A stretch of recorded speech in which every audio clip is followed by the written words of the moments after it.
Hello मेरे प्यारे दोस्तों, स्वागत है आप सभी का इस कहानी 369 में। तो चलिए आज की कहानी करते हैं शुरू।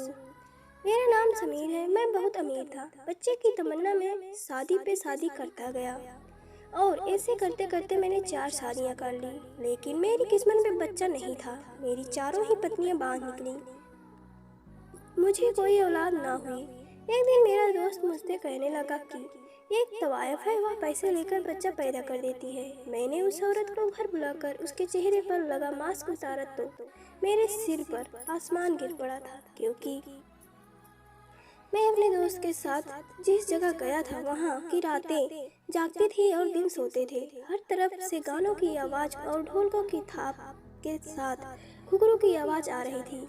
मैं अपने दोस्त के साथ चलता हुआ तेजी से कदम उठाता जा रहा था। उस वक्त मेरा दिल बहुत तेजी से धड़क रहा था। मैं बहुत ही अमीर इंसान था, मेरे पास पैसे की कोई कमी नहीं थी, लेकिन यह भी सच था कि मैं अयाश टाइप का हरगिज नहीं था। बाजारी हुस्न से मुझे कोई मतलब नहीं था, बल्कि मैं तो गर्दन नीचे करके निकल जाता था। और अब भी जब मेरा दोस्त मुझे इस बदनाम गलियों में लेकर आया था तो मैं सर नीचे किए हुए चला जा रहा था कि कहीं कोई मुझे पहचान न ले, क्योंकि मेरा शुमार बड़े बड़े बिजनेसमैन में होता था। मैं अपनी इज्जत के लिए डर रहा था। यह मेरी मजबूरी थी जो कि मुझे यहाँ पर खींच लाई थी। काफी पुरानी इमारतें थी, छोटी छोटी गलियाँ थी। हर 2 मंजिल इमारत से नाच गाने की आवाजें गूंज रही थी। इमारतों से बाहर मुंह में पान दबाए उस कोठे की दलाल खड़ी ग्राहकों को अपने कोठे में जाने को कह रही थी। साथ ही बेबाक शब्द भी बोल रही थी। साहब, हमारे कोठे में इज्जत बख्श के तो देखो, आपकी तबीयत हरी हो जाएगी। इस तरीके से बात सुनकर मैं सर से नीचे जमीन में गड़ा जा रहा था। मेरा चेहरा लाल हो गया था। मैंने कभी इस तरह की बातें नहीं सुनी थी। लगता था जैसे कोई कारोबारी कपड़े का बाजार हो और दुकानदार अपनी चीजों की तारीफ करके उसे बेच रहा हो। क्या औरत इतनी सस्ती और मामूली सी चीज थी? खैर, मैं दिल ही दिल में दोस्त की बात मानकर बहुत पछता रहा था। मुझे यहाँ आना ही नहीं चाहिए था। यहाँ आकर मैंने बहुत बड़ी गलती कर दी थी। मेरा जी चाह रहा था कि मैं यहाँ से वापस चला जाऊँ कि तभी एक कोठे के पास जाकर मेरे दोस्त रितेश के कदम रुक गए थे। इससे पहले कि मैं मना करता, रितेश ने मेरा हाथ पकड़ा और उसकी सीढ़ियाँ चढ़ने लगा। सीढ़ियाँ सीमेंट की बनी हुई थी और सीढ़ियों की दीवारों पर पान के दाग लगे हुए थे। चारों तरफ अजीब सी गंदी बदबू फैली हुई थी। हम लोग ऊपर गए तो आंगन में सफेद चांदनी बिछी थी और शराब गुलाब के फूलों से मिलकर एक अजीब सी बू का एहसास हो रहा था। सामने सफेद चांदनी पर लाल रंग के तकिए टिकाए एक मोटी सी औरत बैठी हुई थी और जिसके सामने एक खूबसूरत सी लड़की डांस कर रही थी। पाँव में घुंघरू पहने गीत और गानों के बोल पर डांस कर रही थी। सामने कालीन पर हारमोनियम और ढोलक वाले बैठे थे जो अलग से ही अपना एक राग बजा रहे थे। सामने एक अधेड़ उम्र मोटी सी औरत मुंह में पान दबाए हुए उस लड़की के डांस को देखते हुए पांव हिला रही थी। मुझे वहाँ का माहौल देखकर दहशत सी होने लगी। मैंने रितेश से कहा कि चलो यहाँ से, मुझे कोई बात नहीं करनी। तो वह कहने लगा, अरे मर्द बनो, क्यों इतना डर रहे हो? मुझे उस तख्त पर बैठी औरत के पास ले गया। वह शायद रितेश को जानती थी। मुझे उसके साथ देखकर सर से पांव तक रितेश से आंखों के इशारों में पूछने लगी, यह कौन है? रितेश ने कहा कि यह मेरा दोस्त है, इसे सीमा से मिलना है क्योंकि इसे एक बच्चे की चाहत है। उसने झट ही मेरे आने की असल वजह भी बता दी। उस औरत ने पहले गुलदान में पान की पीच मारी, फिर मुझे देखने लगी। कहने लगी, बैठो मियाँ, यूँ खड़े खड़े तो बात नहीं होगी तुमसे। मैं वहाँ रुकना भी नहीं चाहता था, बस मेरी मजबूरी और बेबस थी मुझे यहाँ खींच लाई थी। मैं तख्त के फोन पर जाकर टिक गया। वह कहने लगी, देखो साहब, मैं पैसों की कमी नहीं करती। पूरे साल लड़की मेरे काम की नहीं रहती। तेरे बच्चे को अपने पेट में पालेगी तो कमा कर तो देगी नहीं, इसीलिए 10 लाख लूंगी। आधी रकम पहले देनी पड़ेगी।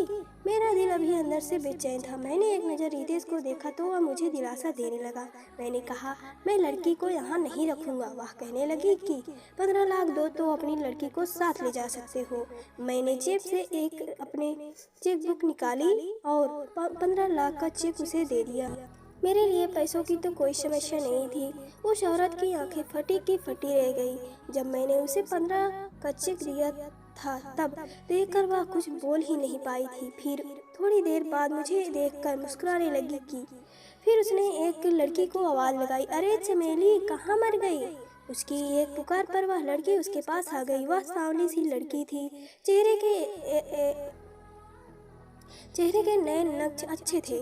फिर वह उस औरत ने कहा, चमेली यह सीमा का ग्राहक है, उसे कहो कि तैयारी कर ले। इससे पहले कि वह चमेली नाम की लड़की हुक्म को पूरा करती, मैंने उससे कहा कि मैं पहले लड़की को देखना चाहती हूँ। लड़की खूबसूरत होनी चाहिए क्योंकि मुझे बच्चा खूबसूरत चाहिए। मेरी बात सुनकर वह औरत हंसने लगी, बोली, हाँ जाकर देख लो, होश न उड़ जाए तो। कहा, जा चमेली साहब को सीमा का दीदार करवा दे।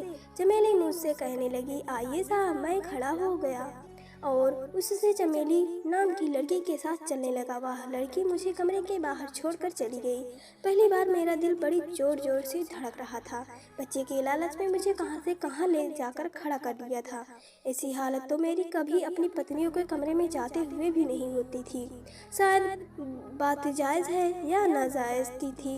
मेरी पत्नियों के साथ मेरा रिश्ता जायज़ है। फिर मैंने दिल को समझाया, यह लड़की भी मेरे लिए गैर नहीं रहेगी और यह लड़की अब तो मेरे बच्चे को अपनी कोख में जन्म देगी। लेकिन ये मेरी बेबसी थी कि मैं उस राह को चुनने पर मजबूर था। जब मैंने कमरे पर दस्तक दी तो उसने कहा, कौन है, आ जाओ अंदर। मैंने दरवाज़ा खोला तो सामने एक लड़की आधे घूंघट निकाले सजी समरी बैठी हुई थी। मैंने बड़ी मुश्किल से उससे बस एक नज़र देखा, फिर कमरे का दरवाज़ा बंद कर दिया और उसके पास आकर बैठ गया। मैंने अब तक उसका चेहरा नहीं देखा था क्योंकि वह घूंघट निकाले बैठी थी। मैं उसके सामने जाकर बैठ गया, लेकिन खुद मैं इतनी हिम्मत नहीं हो रही थी कि उसकी तरफ देखूं और उसका घूंघट उठाऊं। मेरा ज़मीर मुझे इस बात की इजाज़त नहीं दे रहा था, और वह इसलिए कि मैंने आज तक कोई गुनाह नहीं किया था। जब वह मुझे यूं खामोश देखती रही तो वह लड़की कहने लगी, क्या बात है साहब, पूरी रात क्या ऐसे ही बैठे रहोगे। उस लड़की की आवाज़ में मुझे चौंका दिया। मैंने बड़ी मुश्किल से उसकी तरफ देखा जो मेरे लिए बिल्कुल अजनबी थी। देखिए, मैं इसकी कीमत दे चुका हूँ। मैंने मुश्किल से ही अपने हाथों से उसका घूंघट उठाया और जैसे ही उसके चेहरे की तरफ देखा तो मेरे होश उड़ गए।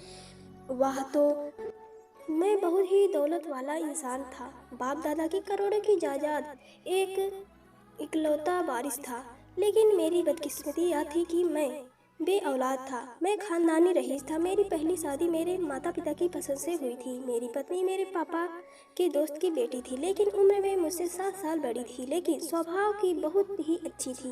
मेरी शादी को 10 साल हो गए थे, लेकिन कोई बच्चा नहीं हुआ था।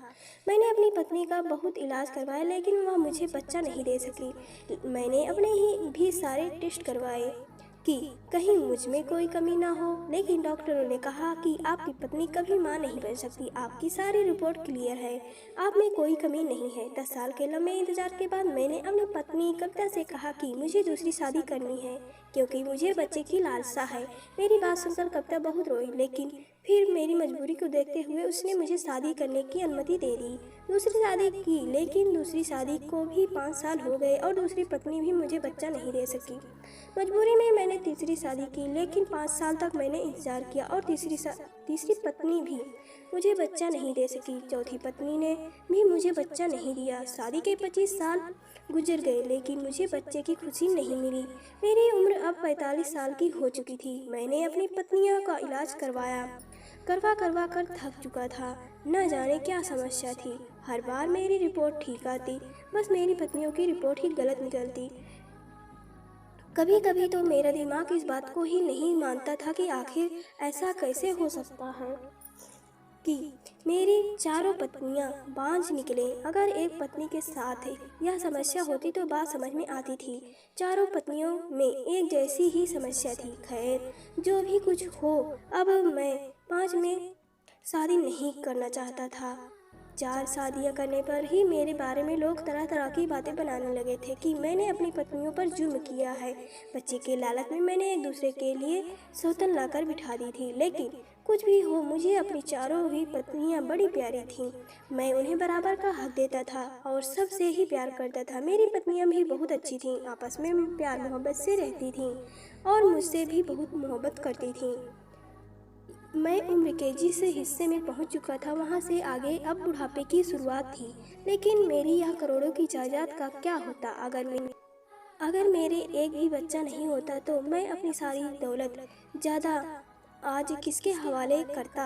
इससे भी बड़ी बात, मेरे दिल को सुकून नहीं था। मेरा दिल बेचैन रहता था कि मेरा भी अपना कोई बच्चा होता। इसी सिलसिले में जब मैंने अपने दोस्त रिश्ते से बात की, तो उसने मुझे यह रास्ता दिखाया जो बिल्कुल गलत था। पहले तो मैंने मना कर दिया था। मैंने कहा कि मैं एक शरीफ इंसान हूँ, एक तवायफ से क्यों औलाद पैदा करवा लूँ। मेरी बात सुनकर वह कहने लगा, तो क्या आप बच्चे के लिए पांचवी छठी शादी करोगे? 4 पत्नियों से तो बच्चा पैदा नहीं कर सके और फिर अपनी उम्र देखो, बुढ़ापे में कदम रख चुके हो। समय गुजरने के साथ साथ औलाद पैदा करने के चांसेस भी खत्म हो जाएंगे। रितेश बात को ठीक कह रहा था। मुझे औलाद चाहिए थी। रितेश कहने लगा कि जो मैं बता रहा हूँ उससे तो यह बच्चा भी हो जाएगा और तुझे 5वीं शादी भी नहीं करनी पड़ेगी। तुम दुनिया को कह देना कि चारों पत्नियों में से किसी एक का बच्चा हुआ है, किसी को कुछ सवाल नहीं होंगे। मैं काफ़ी दिनों तक इस मसले पर सोच विचार करता रहा। मैंने अपनी पत्नियों से भी सलाह मशवरा किया, लेकिन जाहिर सी बात है, वह मुझे कभी भी ऐसा काम करने के लिए अनुमति नहीं दे सकती थी। एक तरफ मैं बच्चे को लेकर परेशान था, तो दूसरी तरफ मेरी पहली पत्नी अब बीमार रहने लगी थी। मैंने अपनी बाकी तीनों पत्नियों से इजाज़त ली और ज़्यादा वक्त पहली पत्नी को ही देने लगा। मेरी तीनों पत्नियों ने खुशी खुशी अनुमति दे दी थी कि मैं अपनी पहली पत्नी के पास ज़्यादा से ज़्यादा समय गुजारूं। ऊपर वाले की मेरे ऊपर कृपा थी कि मेरी चारों ही पत्नियां बहुत अच्छी थीं। मेरी कोई भी पत्नी कम उम्र नहीं थी। तीनों पत्नियां बेसहारा थीं, इसलिए सब ने आपस में बना कर रखती थी। मेरी बाकी की तीनों पत्नियां बहुत ही गरीब बेसहारा थीं।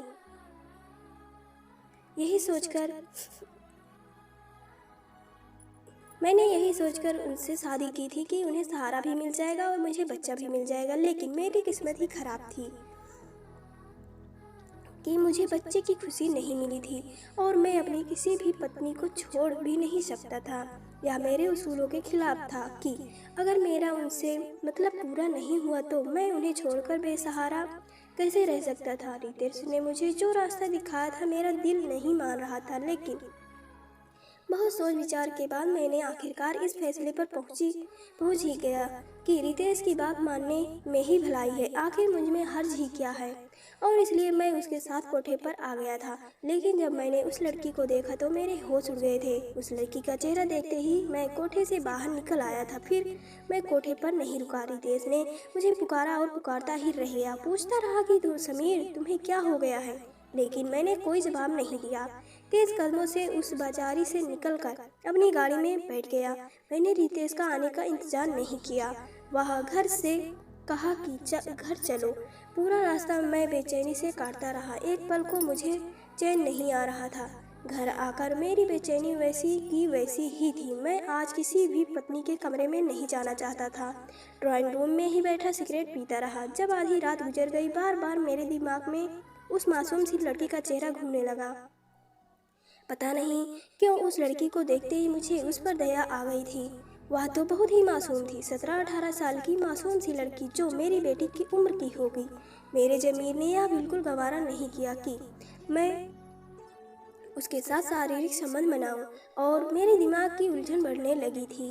तब मेरी पहली पत्नी ड्राइंग रूम आई और मुझसे कहने लगी, समीर, क्या बात है, सोए नहीं आप? मैंने एक नज़र उसकी तरफ देखा, फिर ना मैं सिर हिला दिया। वह मेरे पास बैठ गई। कहने लगी, क्या कोई परेशानी है आपको? मैंने एक नज़र उस पर डाली। मेरा और उसका साथ 25 साल का था और अब वह बीमार रहने लगी थी। मैंने उसका हाथ थामा और कहा, तुम्हारी तबीयत कैसी है? कहने लगी, मुझे अपने बचने की उम्मीद नहीं। मेरे पेट का अल्सर कैंसर का रूप धारण कर चुका है और इससे बीमारी से मैं अब और ज़्यादा नहीं लड़ सकती। मेरी पत्नी की आंखों में आंसू आ गए। मैं भी जानता था कि मेरी पत्नी कुछ ही दिनों महीनों की मेहमान है और इसलिए मैं अपना सारा समय अपनी पहली पत्नी के साथ ही गुजारता था। मेरी पत्नी ने रोते हुए अपना सिर मेरे कंधे पर टिका दिया। मैंने उसे अपनी बाहों में ले लिया और कहा, कविता, मैं चाहता हूँ कि मैं तुम्हें लंदन ले जाऊँ और वहीं तुम्हारा इलाज करवाऊँ। मेरी बात पर वह कहने लगी कि कोई फर्क नहीं पड़ेगा, समय गुजर चुका है, मेरा समय अब करीब आ चुका है, लेकिन मरने से पहले मेरी एक आखिरी इच्छा पूरी कर दें। मुझे इस घर में बच्चे की किलकारियाँ देखनी है। एक छोटा सा प्यारा सा बच्चा आपकी गोद में देखना चाहती हूँ। आप चाहें तो मुझे तलाक दे दें और किसी ऐसी औरत से शादी कर लें जो आपको बच्चा दे सके। कविता की बात सुनकर मेरी आंखों में आंसू आ गए। मैंने कहा, कविता, मैं तुम्हें मरने से पहले और ज़्यादा दुख नहीं देना चाहता। पहले ही मैं तुम्हें बहुत दुख दे चुका हूँ। तुम्हारे लिए 3 सौतेले लाकर बिठा दी, लेकिन अब इतना बड़ा दुख मैं तुम्हें नहीं दे सकता। मेरी बात सुनकर कविता बहुत ही दुखी मन से कहने लगी, मुझे आपकी कोई भी बात बुरी नहीं लगी। हाँ, पहले थोड़ा दुख जरूर हुआ था, लेकिन फिर मैं समझ गई कि आपके मन में भी एक बच्चे की लालसा जगती होगी और फिर मैंने अपने आप को समझा लिया था।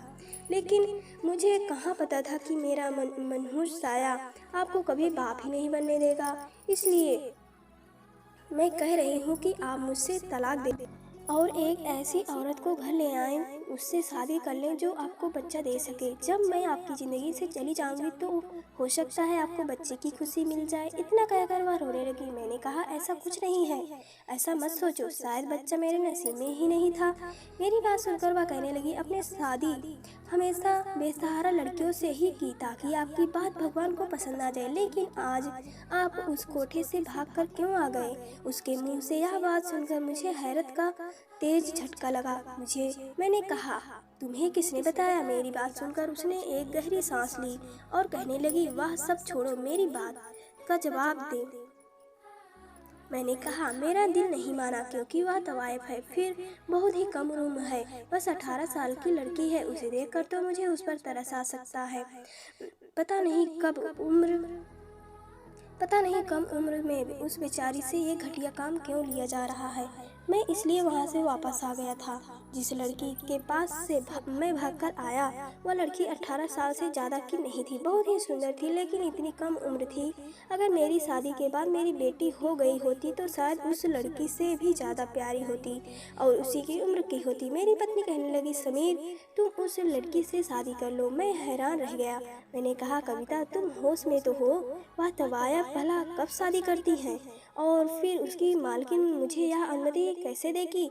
और फिर वह लड़की बहुत छोटी है, मुझे उसके पास जाते हुए भी बहुत शर्म आई थी। मेरी पत्नी कहने लगी, हो सकता है आप उसे उस कोठे से आज़ाद करवाने में कामयाब हो जाएं, तो आपकी इस बात से वह खुश होकर भगवान आपको बच्चे की खुशी दे दे। अपनी पत्नी की बात सुनकर मैं चुप हो गया। कुछ दिन तक इसी बारे में सोचता रहा। अगर मैं उसे शादी कर लेता तो शायद सीमा को उस गंदगी से छुटकारा मिल जाता, वह उस दलदल से निकल सकती थी। यह ख्याल दिल में आते ही मैं उस कोठे पर दोबारा पहुंच गया। अब मेरी नीयत उस मासूम सी लड़की को उस गंदे माहौल से निकालने की थी। मैंने 1 करोड़ को उस औरत के हाथ पर रख दिया। वह कभी मुझे तो कभी उस चेक की तरफ देख रही थी। कहने लगी, इतनी बड़ी रकम क्यों? मैंने कहा कि मुझे सीमा से शादी करनी है। इस सब के बाद उस लड़की का कोठे से कोई संबंध नहीं रह जाएगा। वह लालची औरत थी, फौरन मान गई। सीमा को शादी करके मैं घर ले आया। वह फटी फटी आंखों से मेरा महल जैसा घर देख रही थी। कहने लगी, साहब, आपका घर तो बहुत ही बड़ा है, आप तो बहुत ही अमीर।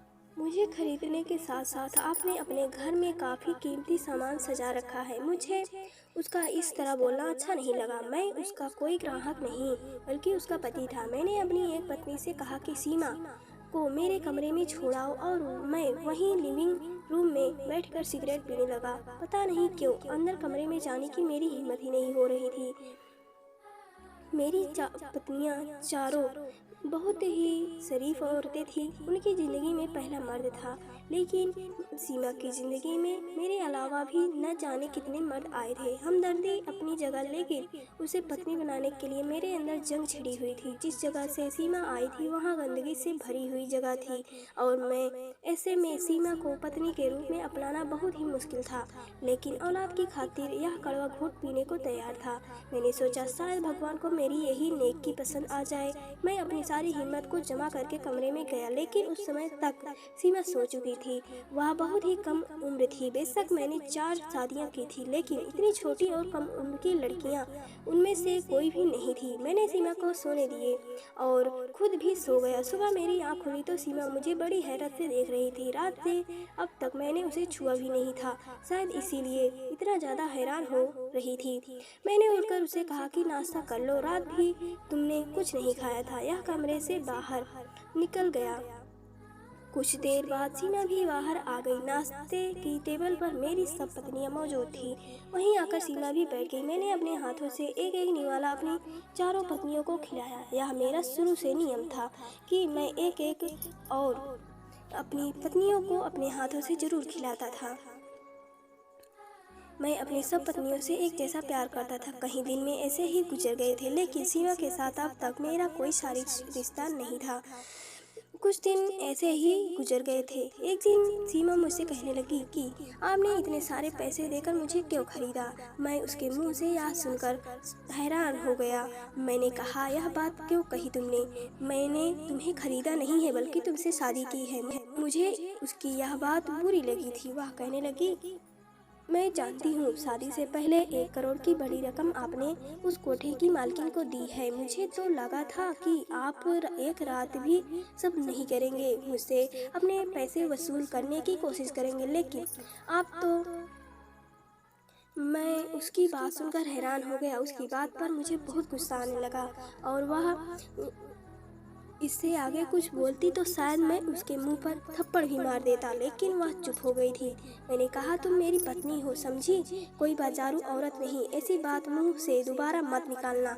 न चाहते हुए भी मेरी आवाज़ तेज हो गई थी। मुझे गुस्से से देख कर सीमा कहने लगी, हम सब तो ऐसे ही बातें करते हैं साहब। मैंने तो होश संभालते ही मर्द के ऐसे ही रूप को देखा है। नोच खाने वाले, औरत को खिलौना समझने वाले, भूखे कुत्ते जैसे। मुझे हैरत होती है कि आप कैसे मर्द हो जिसने मेरी सबसे बड़ी कीमत अदा की हो, लेकिन फिर भी मुझे छुआ ना हो, मुझे आराम से सोने दिया। मुझे हैरत हुई, वरना मैं तो तेज बुखार में भी होती थी तब भी मुझे कोई छोड़ता नहीं था। यही कहते थे कि तेरी कीमत इसीलिए नहीं दी कि तेरे बुखार का ख्याल करें। यह कहते हुए सीमा की आंखों से आंसू भर आए। फिर उसने अपना हाथ दिखाया। उसके बाजू पर बुरी तरह सिगरेट के निशान थे। ऐसा लग रहा था कि जैसे उस पर किसी ने बहुत ही बेदर्दी से जुल्म किया हो। उसकी यह हालत देखकर मैंने अपनी आंखें बंद कर ली। सीमा कहने लगी कि यह देखिए तो, आप मेरे साथ यह सब करते हैं। नहीं ना, तो आप तो बहुत ही शरीफ मर्द हो। मुझे खरीद कर भी तुमने इस्तेमाल नहीं किया। मैंने कहा, तुम मेरी पत्नी हो और पत्नी के साथ प्यार से पेश आया जाता है, उसके साथ दरिंदगी नहीं की जाती। यह कहते हुए मैंने सीमा को अपनी बाहों में भर लिया। मैं उसकी आंखों में आंसू नहीं देख सकता था। उस रात मैंने देखा कि सीमा के शरीर पर ना जाने कितने और ऐसे ही घाव थे, और घाव को देखकर मेरा दिल भी जख्मी हो गया था। मैंने उस पूरी रात सीमा को अपनी मोहब्बत से भी भिगोया।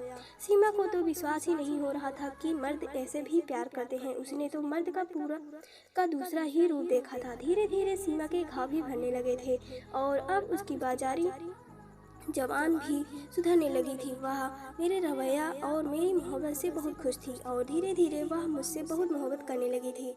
और फिर शादी के कुछ ही महीनों बाद उसने मुझे खुशखबरी भी